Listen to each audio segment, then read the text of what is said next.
Hello there. So thank you, Mr. Lopez, for this submission. This is a very, very cool project. This is a very cool previs of the project to come, I should say. For those of you that don't have experience with previs or pre-visualization, it's the idea of almost creating an animatic. It's laying out the camera motion, it's laying out the sequence order, it's laying out an entire sequence of shots, blocking them out so that you have an understanding of what's going to happen in the scene. So there's no lighting here, there's no effects or anything taking place. This is simply laying out the sequence of shots, the shot to shot, the animatic. So the one thing that I would say is I have the music off, so if you hadn't had a chance, there is music playing.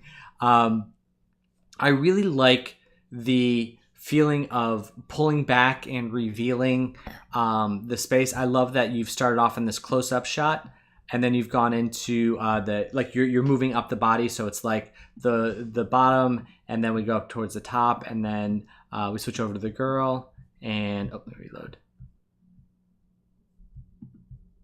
And then so it's bottom, waist, over to the little girl, and then back to him. So I want to just talk about that order a little bit.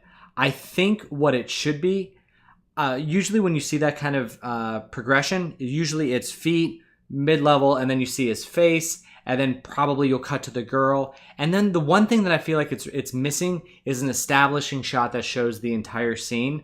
So really gets a big payoff, because this feels like it's building towards something.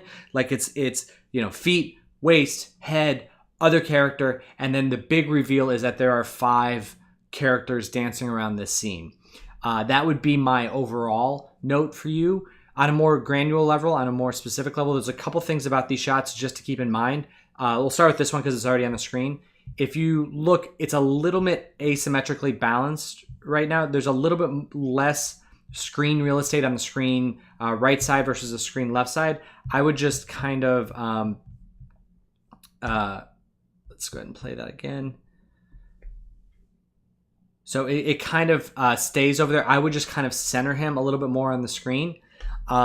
In this shot here with the girl, one of the things is that she bounces off camera a little bit. So, which is fine, but just be aware that she's coming, like, it's almost like I want her to be more off camera or all the way on camera, but just the tip of her head bouncing off the top of the frame is a little bit problematic. So I would just either keep her in, or I'd probably just keep her in the whole frame range.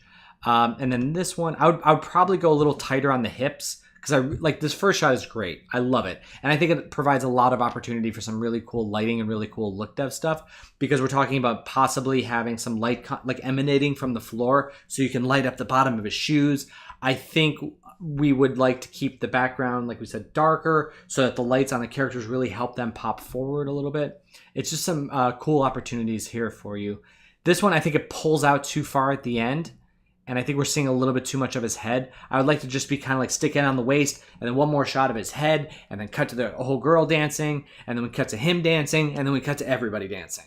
And that would be pretty much be it. But I think this is a great start. I really agree with the comments that others were making, and it's really cool to see the progress you're making, and I can't wait to see where you go from here.